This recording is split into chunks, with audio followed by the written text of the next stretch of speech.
Welcome, everyone, to the very first ever Core Values podcast, where we will be bringing you the latest news on everything metalcore, sharing our opinions about the scene and the latest releases, and discussing anything metalcore. Yeah, I'm Chris Honesto. I'm a videographer in the scene, and I'm also a bassist in the band Neon Graves. I'm Christopher Erb. I'm a singer, songwriter, producer. I sing in Neon Graves. I do graphic design in the scene. We're pretty trenched into the scene. Yeah, I think what he's trying to say is we're just like sweaty for this shit. So, yeah, we're stands. Pretty much anything scene. The whole basis of this podcast is just to stay up to date with everything in the mainstream, as well as everything going on kind of underground as well, kind of exposing these new awesome bands that are coming up, and just kind of like seeing drama and just catching up on all that. So with that, let's go into our first segment, man. The drama dump. Drama dump. So what's going on in the scene lately, man? So, man, the first thing I want to talk about is, oh god, and I've I've dove headfirst in this week, man, is Icy Stars, man.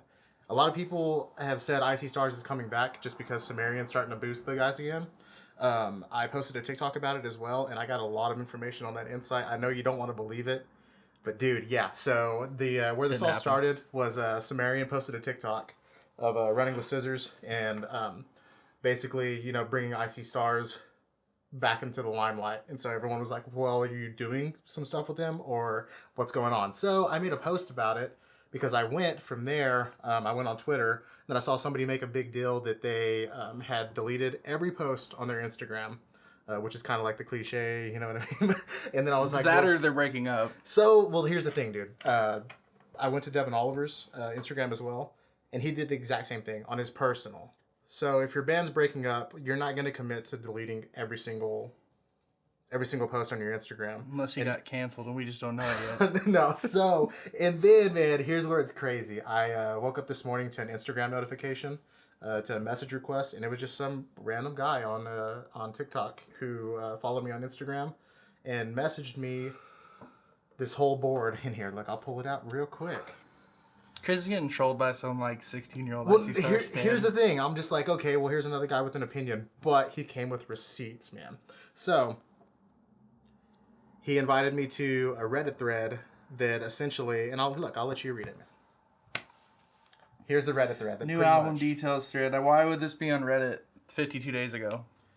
Because, well, this is the thing. That's whenever people were starting to get underground in the scene, and everybody. Oh, this is just the fans trying to get every piece of information in one spot. Exactly, and so this is what they came from, and then I'll segue into what I'm about to say, but. It's just talking about stuff we already know, which is essentially they announced that the album was finished. There'd been a couple Instagram posts about that, back in 2019 and then again in 2021. There was a bunch of different times they said it was done, but there was never any follow-up, and this is basically. But then the producer goes on to start his own, there's a Reddit and a Discord about it, and the producer goes on to say, yes, there is, Icy Stars is coming back in 2023. This was a few days ago. 2 days ago, Sumerian tweeted, because obviously, there's been a big wave of fucking people just bombing them about Icy Stars. So they tweeted about Icy Stars, and they said 2023 is going to be a good year, which pretty much insinuates that, yes, they are back. But not anytime soon. They said 2023. They would have said something about it being soon. I mean, this is gonna be October. So here's the thing: one of the people who helped on the album, and I don't want to blast anybody just because, of course, there's no concrete evidence right now. But one of the people who had worked on the album had posted in the subreddit and Discord that there is going to be new Icy Stars before January is finished. So if that's the case, what people are trying to speculate now is that it's going to be a surprise release. Because usually you won't, you take 3 to 4 weeks to promote a song. Well, at this point, it wouldn't be a surprise with everybody speculating. Everyone speculated last Friday. Yeah. I haven't. Oh, yeah. Okay, yeah. So they said you'll be the one running away, my nightmare. They basically just did the same post that they did on TikTok of the running with scissors clip and a lyric. But then they also said after that, what song are you currently listening to? And yes, 2023 is looking good. And with Icy Stars being in that post, that likely means they're going to be back this year. But I'm just curious to see as to when. Yeah. I feel like they just kind of had to make a statement because of the hype train. I feel like it still might be some time, but I hope it's before the end of January. Plausible, yeah. Well, to be fair, this guy is he's an avid Icy Stars fan. Yeah, that was like my favorite album of 2016. I like listened to that nonstop. It was like I listened to it so much it became part of my personality. Like everyone, it was like Literally. Yeah, it was bad. When I met this guy, I was so into it, dude. It's like, you want to listen to Icy Stars, dude? But yeah, no. And it's been going on 6 years now. No album. Yeah, June of 2016 is when it dropped. And then I mean, I guess you can't really they've got the acoustic, but yeah, that doesn't count. Well, for the longest time, acoustic's not metalcore. Yeah, for the longest time, I didn't know if it was something like between them and their label or like. Anything, that's what my guess was the whole time, is that they were just trying to get off the label and onto something else. Because I guess ultimately, probably they were just taking their time because Devin and Andrew both were in their own little side projects. Yeah. And they probably just, they had the opportunity to do so because Treehouse did really well for them. It was their best performing album ever. Mm-hmm. They got plenty of streams off of it, so they were probably able to take a step back, work on Icy Star slow, and kind of do their side project, Shy Beast. And I think, I always forget what Andrew it is, but it has some like beach in it. I don't know. But yeah, man, I don't know. I think how quiet they've been. Maybe they had an album and they shelved that, and now they had to work on new stuff. Or like, it's been so long for a band of that caliber. Well, there's just been so many times that it's like, oh, it's about to happen, and then it doesn't. So I think that's another reason why people are just like really hoping that this is the time, because I mean, they've always been a big part of the scene, and like they were at one point, like at the height of like the whole Warped Tour craze, they were one of the biggest bands on Sumerian, right alongside Asking Alexandria and Born of Osiris. So it was just crazy that they took this big of a gap before the next album. But it seems that return is imminent, and I think that'll be good. It'll be interesting to see what direction they take, because they kind of strayed away from them. They still had heavy stuff, but they strayed away from their heavier sound when they went from New Demons to Treehouse with the departure of Zach. But it's something that's just like completely like. I feel like they're gonna try to go kind of like Bad Omens, 1000 Below style. I feel like that's definitely. but way more EDM kind of influences, because that's kind of how Icy Stars has always been. A lot of electronic influence, but I feel like we're gonna hear a lot more like synth instruments than we'll hear like actual guitar and drums and bass. Well, the thing is EDM had its huge wave over the past 3 years. I figured we would hear something from them, and of course, like Devin Oliver he worked on a song with Keizo as well, right? Yeah, like a hardstyle. He did a couple with Keizo, yeah. I just figured like that was their prime to like come back, but yeah, I'm super interested to see what they're gonna do moving forward. But with that, we're spending about 5 to 7 minutes a segment, so let's go on to the next part of the drama dump. This one I think is not really necessarily a drama dump. It's a little bit of a drama dump, but it's just generally kind of the big six and kind of what that entails for the future of like collab projects, because you've got six really big names in the scene, and they're collaborating, and I don't know who's doing instrumental wise, but Franz left, so that's the drama part of it. So sorry to interrupt you. For anybody who doesn't know what the big six is. Oh, if you're watching this podcast, you better know what the Big Six is. You're real behind in the metalcore world if you don't. Yeah. So, anyways, like in the the deathcore, like I guess you can consider it metalcore world as well. Pretty much, there's a group of 6. They call it the deathcore boy band, and pretty much it's like the all like hell high and mighty of deathcore. And whenever this list got released, a lot of people disagreed with it. There's some people on there that I definitely am like, yeah, you definitely belong on this, especially like Taylor Barber. Taylor Barber's far and away the best vocalist that the scene has ever seen. And that's Left to Suffer is a young fresh band. Vocals. You know what I mean? And for him to be recognized that quick was awesome. But anyways, the most controversial one is the one who just left, and there's a lot of controversy behind why he left and everything like that as well. But Chris Franzak from Attila. I personally don't even think he belonged on it. Like, I feel like he had to just have been one of the founding members of the idea, and that's how he kind of got in on it. But, I don't really know. But at the same time, there's a lot of different people I would have put on this list. So it's probably just, at the end of the day, a group of guys that get along well, got together and did it. But for sure. I'm for sure happy that Taylor's on there. Obviously, what doesn't matter what your opinion is, Will Ramos is probably the biggest vocalist in the deathcore scene right now. Mm-hmm. So obviously it's pretty, it's a given that he's going to be part of it. But Chris Franzak just seemed like a weird choice to me, because like Attila has some heavier moments, but it's not, it just doesn't really fall in line with what the rest of the the rest of the guys do in their own respective bands. But he made a statement on Instagram essentially saying that he just didn't have the time to give his all to it, so that he was gonna kind of just step down because he didn't want to be a letdown to the other guys. He didn't want to hold them back at all. So he had to focus on Attila, because I guess Attila has a pretty packed 2023 is basically what he said. But there's a lot of speculation that other shit happened. I don't know. I don't want to stir the pot either. I don't really think anything like. Your opinion on Chris doesn't really matter. I mean, they got along with him long enough to get it started, so it really could just be what it is, that he didn't have the time or to put the dedication in. But I thought their replacement choice was pretty interesting. We got Darius from Spite. Yeah, I definitely think he belongs on that list, man. God. I think he's good. I don't know. For me, if I could have chosen anyone, it would have been Tom Barber of Darko. That's who I would have gone with. Yeah, honestly. He's got a really Darko's interesting sound. Man, there's a lot of people that I talk about Darko with, and they've never heard of Darko. Yeah, but he's also in Chelsea Grin, so like he's pretty recognized. At this point, I feel like Darko is more recognized in the scene that Chelsea Grin is, though. Like, but they've been way more active. Chelsea Grin's barely dropped anything. They had didn't they just drop a new album? Am I crazy, or is it just a single? I honestly haven't kept up with Chelsea Grin too much, but they've been dropping singles, and I'm pretty sure they dropped one back in November as well. But Darko, they're content machines, dude. They've got a full length and an EP out of 2022. Yeah, dude. I mean, the EP was down to the wire last day, but still, that's fucking crazy for a band to have to release two essentially full lengths. And I know Death Mask Part 2 had a lot of like interlude stuff, but still, that's like. They released nearly 20 tracks last year. Yeah.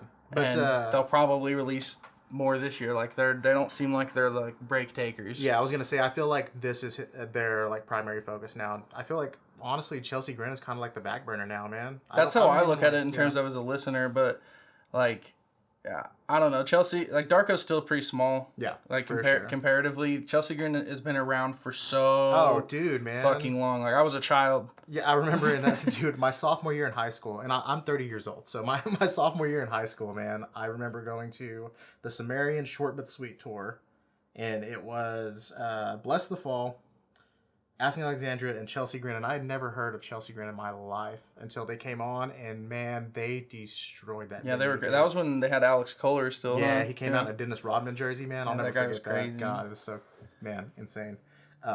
But yeah, anyways, that's our thought on the Big Six. If y'all are curious or whatnot, we also have our socials.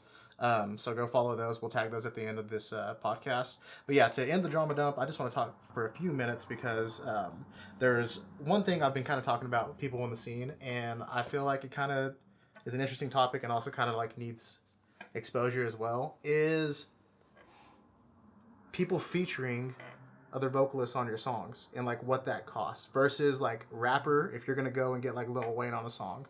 You know, that's real expensive. Yeah, you're paying $400,000 versus what Kellen Quinn did a few years ago and was popping out features for like $800 a piece. Well, yeah, but the scale's different there. Yeah, like Lil Wayne's got but is it really far like more listeners. Is it really like that? I mean, like Sleeping with Sirens, they don't have day jobs. You know what I mean? I'm pretty sure they're getting paid, decently. Well, yeah, but the features just like. A, it's their time. Yeah. B, if you feature Kellen Quinn in your song, that's automatically views, whether you've never released music at all or whether anyone knows you. Yeah. That's automatic views. So yeah. No, I'm just saying it's a killer deal. Oh yeah, definitely. Like Kellen Quinn could easily be charging like $3,000 to $5,000, and it wouldn't surprise me at all to hear that. But unfortunately, in the metalcore scene, you can't get away with charging prices you can like in the rap. Well, it was crazy, man. I made that TikTok where I went through Featured X. That shows like what everybody charges, and I just went through and I listed all these vocalists, and the majority of people who commented on that were like, "God, I can't believe these guys." Yeah, it surprises a lot of people. And speaking of which, if you need a vocal feature, I'm on Featured X. But I'm actually on there as a videographer. I've never been hit up. Neither. But yeah, man, like Rory, some people said, and this is all we're talking about like. About a year, 2 years ago or whatnot. And of course bands blow up and whatnot, and they're probably not charging what they had on Featured X a couple of years ago. But like Rory, Dayseeker's one of the biggest bands in the scene, I think, as far as like chorus bangers go and everything like that as well. And he's only charging about $800, man. I'd bet my life Noah Sebastian charges like $5,000. Dude, he has to. He's so bougie. He's like the new Ollie, bro. Dude, man. He's like, they're straight up just bringing you the Horizon 2, and they've been called that since the beginning. They really have since their inception. The Sumerian, the 10 years tour. Yeah, they sounded so much like Sempiternal, and now they're getting their own sound, but it's just hard to not make the comparison because they're blowing up like unbelievably in the same way that Bring Me the Horizon did. And I think it's really just the beginning for them. I think they're going to get a lot bigger. Death of Peace of Mind, it was the start of a new era for them. It wasn't like they weren't capitalizing. Like they're just starting found over, their sound finally, and they're gonna. They're gonna go. I know fucking his vocals improved so much over the last several years. Like it's crazy. And so ever since you see his live videos, that's what I was saying, man. Ever since they had their whole TikTok blow up, man, I went back because I was like, man, I remember seeing this guy live, and they were good, but they weren't. They were super good. And then, man, I just kind of went down the rabbit hole of their live videos, and dude, man, he sings flawlessly. So good, and his range is crazy. Like. The new album has a lot of really hard to sing stuff, and he fucking nails it live seemingly. Yep. So it's pretty cool. So that segueing to our last part of the drama dump before we move on is talking about Bad Omens, man, and just bands that kind of blow up from having that one song that's just freaking awesome. The whole album's awesome, but obviously Just Pretend is the one that blew them up on TikTok. Well, TikTok's been blowing up a lot of bands. They blew up Feel Nothing for Plot, and 3 years after that song came out. So crazy. And now Plot is fucking huge. Best album of all time, in my dropping opinion, like crazy numbers right now. It's it's so good, dude. Dispose is amazing. They're dropping crazy views. They're selling out concerts. That happened to Plot. That happened to Bad Omens.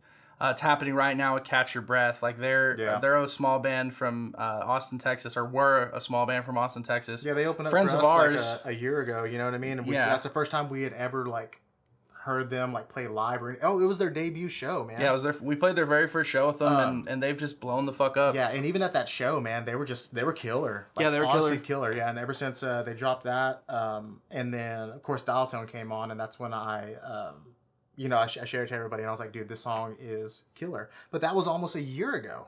Yeah. You know what I mean? They take their time for sure. Well, and they just toured. Yeah, well, the thing is now that song's catching up on TikTok, and now it's blowing up. Dial Tone wasn't a year ago. You're thinking the one before that. Dial Tone's just a few months old. No, there's no way, bro. I will prove it to you right now. Jamie, can you pull that up? We need a fucking Jamie in our podcast. We need a Jamie that knows metalcore, because I thought about asking Matt. May. Yeah, that's May. That's what I'm saying. That was almost a year ago, man. It's January now. 7 months. 7 months. And they've been blowing up for the last few months. Like this has 4 million streams on it. Dude, that's so crazy. And if y'all haven't heard this song, it is Dial Tone by Catch Your Breath. Go check it out. It's so good. And the guys in that band are awesome. Josh, their vocalist, is the sweetest guy in the fucking world. Just got signed to one of the biggest freaking record labels in our scene right now. Like, in my opinion, I love. They're not necessarily the biggest in terms of numbers, but they're on their they're gonna be like Sharp Tone. They'll get big, and they'll have a lot of good bands. And Avoid is another. Avoid is one of the best bands that's come out in the last 10 years. I fucking love that band so much. They're so good live. If you ever get an opportunity to catch Avoid live, make sure you do it, because it is like. I would watch a whole fucking show of just them. Dude, no other bands. God, man. They're so good. But anyways, this is a drama dump, so let's talk about what TikTok is actually doing to concerts right now. There's been I can't count how many times I've seen somebody talk about how concert etiquette has changed at like the I Prevail in God, it's my wife's favorite freaking band, King for a Day. Oh, Pierce the Veil. Yeah, there we go. God, I just had a brain fart. How crazy is it they're back? Well, yeah, but everybody went there, sold out the concert to video one song, and then left, and nobody stayed for I Prevail. And everybody was saying that the crowd would have like elbows like right here, or if you try to like go past them or like scooch over. They're trying to get that content, baby. Yeah, or if you try to start like a mosh pit, everyone said that tour just was not fun. And I've been seeing stuff about the Bad Omens tour as well. It's awesome. These tours are selling out and everything, but it's selling out with people who are going to just record one song, which is cool. I'm not like a gatekeeper, because that means, hey, you're going to record this because you love this one song. I hope you listen and like breathe in this experience that's around you. And just like I fell in love with this scene because I went to a concert. It was an Alisana concert, Skylit Drive. And I fell in love with the scene after that. And that's what I hope people go there to do now. it's just like with TikTok, there's a whole new culture where I feel like people are just focused on going there just for the exposure of one content, and they don't really like aren't educated on how like metalcore shows go. I mean, and I feel like a lot of people like. But anybody that would discover them organically the first time they're gonna go to a concert, anyway, they're not gonna know the etiquette, like because every scene has a different etiquette. That's what I'm saying. EDM show's entirely different from a metal show. Rock, all of them are different things. But I also think that that's probably something that's more of a problem in larger cities. Like if you're in LA, if you're most definitely. Like I don't think you're gonna have a bunch of TikTokers in like Lubbock, Texas, where we play a lot. Yeah, for sure. I think that. Also, I think eventually, like these people are gonna catch on because there are a lot of people at metal shows are like, if you're like standing around and they want to get to the front and you're trying not to let past them, they're just gonna push past you as hard as they fucking can, man. Yep. But yeah, I think that's kind of like a main thing that needs to kind of just turntable this year is the education of concert etiquette within our scene, because it's awesome, dude. Our scene is getting a ton of fans. Like, I feel like tenfold. The metal scene is kind of like on the up and coming, kind of how the early days of EDM was, you know what I mean? But with that, there needs to be education on how metal concerts are. Hot take. Beartooth and Wage War started that wave. You think so? Yeah, especially Beartooth. Like they blew up and they're were doing on Red numbers Bull like Records. they were doing numbers no one's doing. They're got a little bit of a softer, more radio friendly sound in some ways that makes it easier for people to get into this genre. Yeah. And whether you like it or not, Chris, I Prevail really opened that door for a lot. I know, man. Of course, like you cover a Taylor Swift song and everyone's gonna love you. Well, I'm talking past that, dude. Their first couple albums, whatever, but their last two albums, man, like they're doing crazy numbers. Like a lot of these bands that a lot of people in our scene might not necessarily love. They're opening up a door for the rest of the scene for bigger bands to get discovered. And a prime example of that is Lorna Shore kind of blowing up a little bit mainstream. Not necessarily like mainstream. They're not Justin Bieber or anything like that, but they got a lot of recognition, especially for a deathcore band, and that's just not something our scene is used to seeing. And I think that we owe that to bands like Wage War, Beartooth, I Prevail, even A Day to Remember. But he makes the pig noise, bro. Oh my goodness. No, so with that said too, Lorna Shore, man, Will Ramos is an awesome vocalist, like awesome vocalist. Lorna Shore, like even like a lot of people don't know this as well, but like Lorna Shore was like super like gritty with the underground scene, and somebody who's also gritty with the underground scene is Lil Uzi Vert. Yeah, Lil Uzi Vert. He fucks with the scene, dude. Fucks with Lorna Shore too, man. Like that. That's like one of his. He was like, pictured at a couple of their one of their shows, I think. Yeah, like he fucks with like deathcore in the scene like that as well, and that was even like before like Will Ramos and shit. You know what I mean? So like Lorna Shore has like a repertoire just to be an awesome deathcore band, and them getting Will Ramos skyrockets them. Speaking very highly of Lorna Shore right now, right? And like, here's the thing. I feel like Lorna Shore. The thing is with me and why they get so much hate. I call it the Dallas Cowboys factor. It's not the band, it's not the team that everyone wants to talk fans. Shit on. It's the fans. Mm-hmm. And there is no other fan base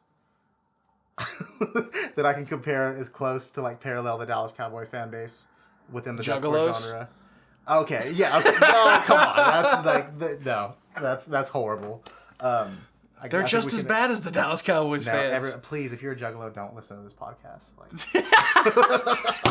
Like we do not want you as our fan if you're a Juggalo. Like, but anyways, Lorna Shore, yeah, they're an amazing band, but I just think that's kind of like what's the whole, and it's awesome because there's no bad publicity is still publicity, and I feel like that has also helped them like rise to the top. Is all like the deathcore haters and stuff that just want to not necessarily hate on Lorna Shore or Will Ramos themselves, but just they're tired of a fan base like clashing, you know what I mean? It's and it makes for good content as well. I love making Lorna Shore memes. That's kind of like my second personality. So he does make a lot of Lorna Shore memes. Go follow him on TikTok if you want to see him. Yeah, but anyways, Will, if you're listening to this, man, I love you, and yeah, you're freaking awesome. You definitely belong in the Big Six, and yeah, man, you've got a hell of a career in front of you. Yes, I'm sure Will Ramos is listening to the first episode of the Core Values podcast. One thing I will say, man, I was going through some Jared Dine stuff. And did you see whenever they had, or he had the argument with Lorna Shore's guitarist because he called some of the like small name guitarists who didn't have like YouTube channels or anything like that for his Shred collab that he featured just to bring him into the limelight. You know what I mean? Which I thought was really cool on Jared Dines' part. Yeah, he always does that. Lorna Shore's guitarist made a big argument about it and was just like, "Oh, why are you bringing NPCs on?" You know, like, it's just kind of like a waste of time. It's going to his head way. already, man. Yeah. Wow. So, yeah. He's like, why wasn't my solo feature? That is like 100% fact. If those comments weren't deleted, you can still Google those and read the whole comments. I'm sure somebody screen capped it somewhere. For sure. But anyways, yeah, let's segue. What do you want to talk about, bro? Well, I think it'll be good to segue into the latest releases. I mean, we've kind of gone over Bad Omens, and that's kind of like the biggest... For me, that was the highlight of 2022 in the scene is Bad Omens and everything that they did. It just kind of seemed over. There was a lot of great releases in 2022. Don't get me wrong, but it just kind of seemed to. That kind of seemed to be like the brightest light from the scene. Is Bad Omens just did. They fucking killed it last year, and I'm sure they're gonna be on it still. And I will say this: we have been talking about a lot of big bands. Don't worry. If you've got like 1,500 monthly listeners and you're a kick-ass band, I promise we know about you. Oh yeah, we're getting to that. We know several bands that like got 200-300 monthly listeners that we just don't understand how it's that small. Yeah. So if you're a listener listening in, and you're like, oh god, they're just talking about like things that I've heard this week. Trust us, we're getting there. We're getting there. But anywho, releases. But yeah, the latest releases and kind of just the mainstream stuff that I am really impressed by and think is worth talking about. Is the first one I want to bring up is 1,000 Below. Yeah. God. Dude, the atmosphere on that album alone. Yeah, I had a lot of like super high expectations for this album because their last two albums I fucking love. Mm-hmm. They kind of had a longer break since their last one, and I know they left Rise, and I didn't know that. Yeah, they're on Pale Chord now, so nice. Cool. I just wasn't sure. Right? Yeah. No, Gideon's maybe it is Pale Chord. I don't know. Anywho, my bad. Sorry. But no, Gideon's Sharp Tone now. But yeah.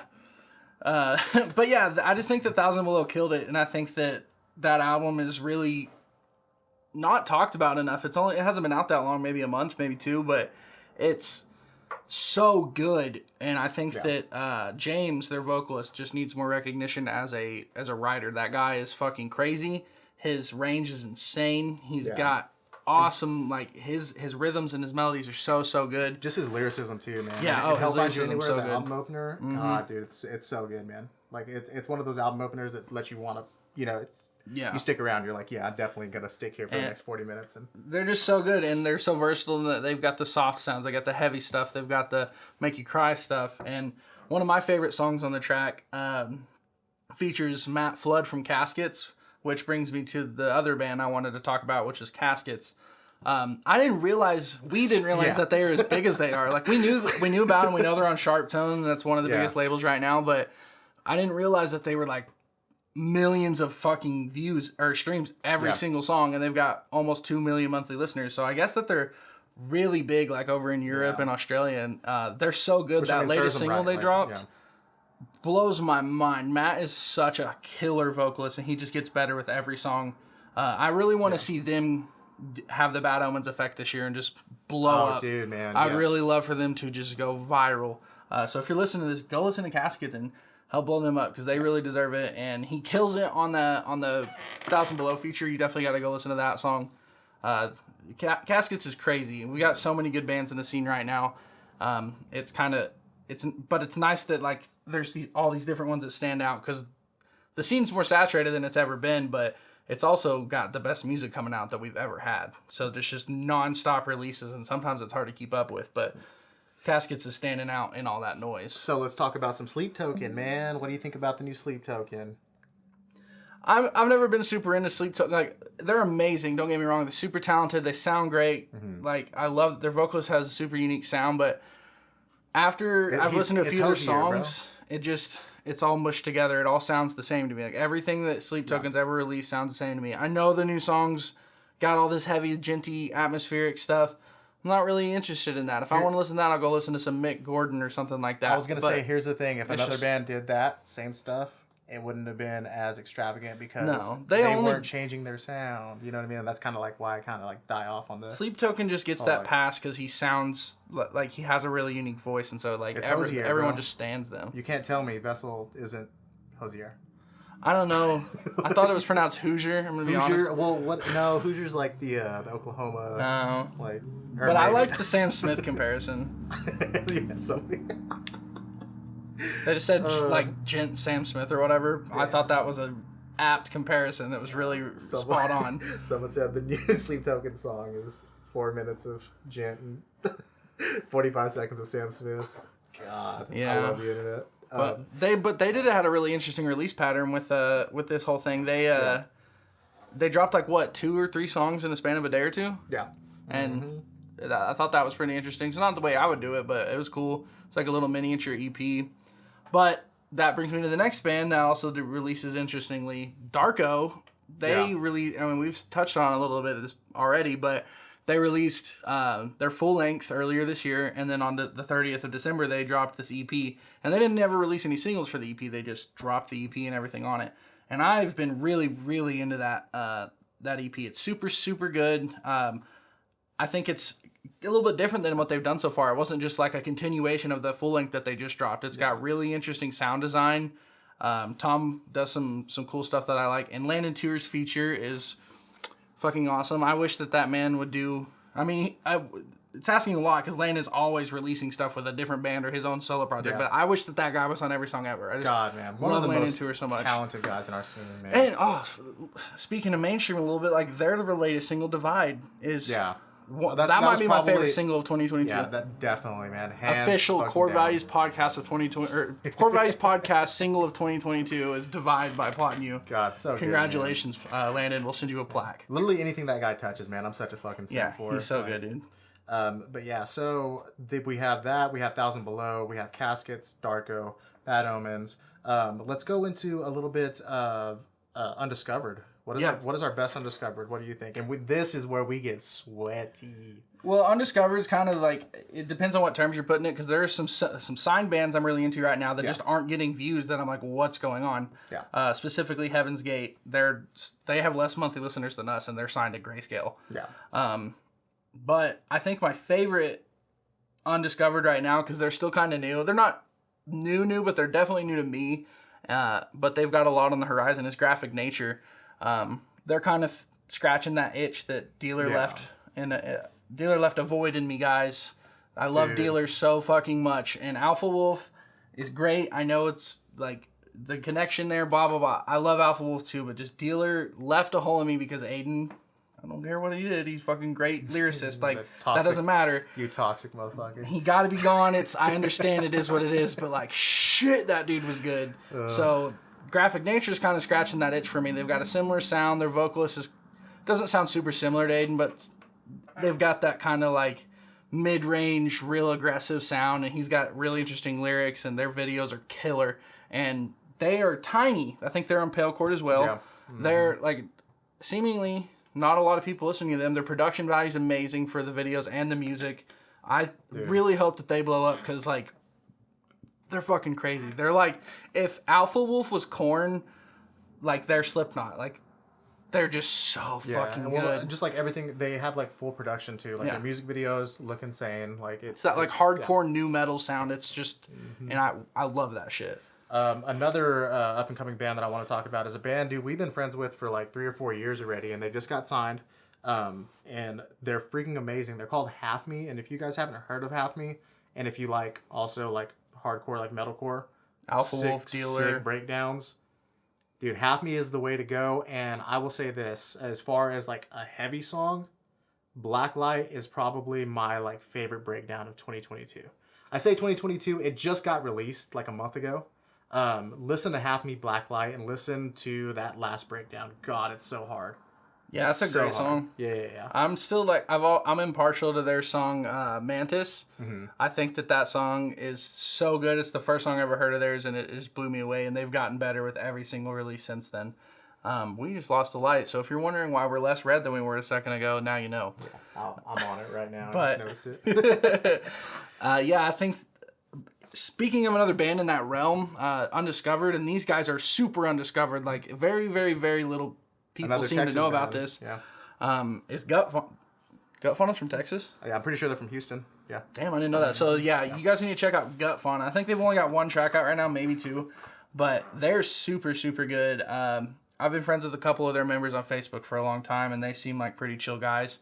They've got badass music. I don't know why more people aren't listening. So hard, so groovy. Like it's. I feel like we talked about Undiscovered and we just went straight into like that Alpha Wolf vibe. Because that's our shit. Like we love that new metal, like hardcore vibe stuff. Like it's just so good, and I think that it's really cool for Alpha Wolf paving the way for bands like that and allowing them to get more recognition. Because Alpha Wolf is huge. Like they're really big, and especially for how heavy they are. I like they always do something different. They're always experimenting. They're always doing content. If they're not releasing music, they're releasing vlogs and episodes and stuff like that. They're collabing with Holding Absence, whatever it is. Which is crazy that works. Yeah, right? and the crazy thing is that through those collabs, Alpha Wolf is still like they take more streams and they get more fans out of that, and Holding Absence does.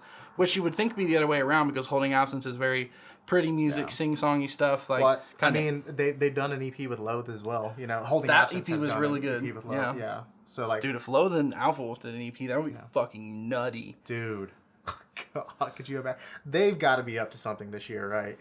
Loathe.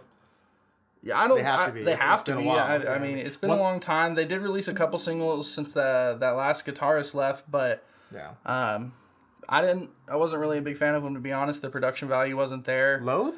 Yeah. You didn't like I Let It In? No, I love that album. I'm talking about the singles that dropped after Homeboy left. Oh, okay. Because they dropped like one or two, and like I Let It In and It Took Everything's one of my favorite albums, maybe ever. It's fucking phenomenal. But they dropped a couple singles since that I'm just like, this probably is a great song, but I can't get past the production side of it. It sounds like a demo to me, and it's just it is what it is.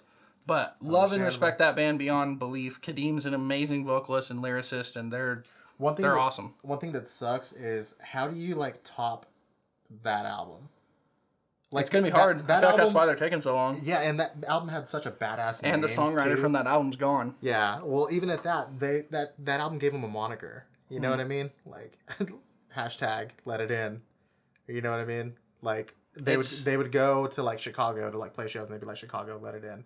I mean, that album was such a big staple in their career. It's like Bring Me the Horizon with Mantra. Like, that album was such a big staple of their career. I'm curious to see like what they're gonna drop afterwards to top it, just because. That's how I feel about Bad Omens. Like, I know they will, but how do you top it? Yeah. And that's always been with me with I See Stars. After Digital Renegade, I'm like, they'll never beat this. Yeah. I was in high school. I was like, they'll never beat this. I was obsessed. And then they dropped New Demons. I was like, oh my god, they did it. They'll never do it again. They dropped Treehouse. They fucking did it again. So I'm hoping they do that. I'm hoping Bad Omens does that, and I'm hoping Loathe does that.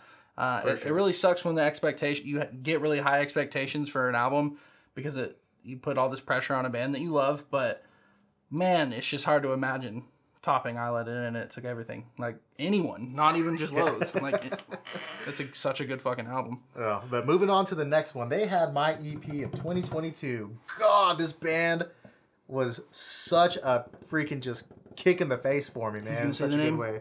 Ocean Sleeper. God, these guys are so good. If you like that traditional metalcore, what does Alan Harrington on Twitter call it? That's what he calls like us and like generic. There we go. Sorry, it's a horrible. Oh, we're generic. Yeah, they call this generic. They call it like Wage War. Wage War would be considered. Generic. I'll be called anything Wage War is called. So if you like that with like a strong kiss of like nice like hardcore, and like we just need to fucking hit up Alpha Wolf and just suck them off already or something, man. Like, golly. I'm going to mention them for the 20th time, and then we're done talking about Alpha Wolf today. But if you like generic metalcore with like a kiss of like Alpha Wolf, dude, Ocean Sleeper's awesome. They have awesome choruses. They dropped an EP last year. Go check it out. It's so good. They're really underrated. Yeah, it's my favorite release. I listen to it every day. Like, God, it's so good. I cannot speak any more highly of that band. Before he cuts off the Alpha Wolf flow, there is speculation they're dropping stuff soon too. Oh, so, yeah. Fucking fingers crossed, because I love that band. Yeah, I'm pretty sure they just tweeted about something a couple of weeks ago as well that kind of like hinted towards like them going through with new stuff. But there's them. And man, there was another band that I thought of as far as Loathe goes. Because they have the same videographer for some of their stuff. Was Lotus Eater, man. How big of a heartbreak was that? You know, that was like one of my most like promising bands. Most anticipated album of 2022. I was so stoked for it, because it's like, you know, just like we talked about, that new metal hardcore sound that we fucking love, and we all know what happened. We don't got to talk about it, but it sucked. It was a letdown for sure. And I understand why they made that decision, but it does still fucking suck. Yeah, literally weeks before their album was going to drop. And it sucks so bad because I definitely did not get a leak of that album, and I was able to hear it, and I definitely didn't hear it either, and I definitely didn't love it. Yeah, I definitely did not think that was the best album I've listened to in years. Like, I definitely don't listen to it on my phone and think, man, that'd be cool if this was on Spotify. But yeah, so they were geared up toward an album, and it got shelved because allegations, and they got tired of looking for vocalists. Yeah, that's like their second or third. I was about to say, I don't blame them, honestly. But I really don't blame them. But another band keeping that tent pull up in that genre, man, that I cannot get enough of. They only got 2 songs out right now. It's called Heaven's Gate. Yeah. They're already signed to Grayscale. I think they have the same guitarist, at least in the songwriting, is what Chris says. Yeah. They got Josh Ang from Dealer. He writes for them. He's a session for them, like session member, and man, they are fucking believably good.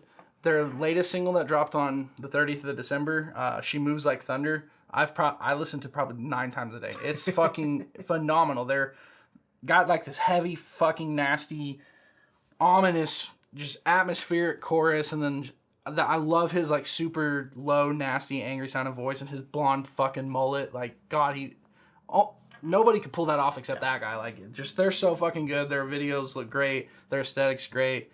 I'm really excited for the future of that band. I wouldn't necessarily call them undiscovered considering they're on Grayscale Records, but they're definitely underrated and I think should be far more discovered. So definitely go give them a listen because they won't disappoint if you're into that heavier Alpha Wolf kind of style.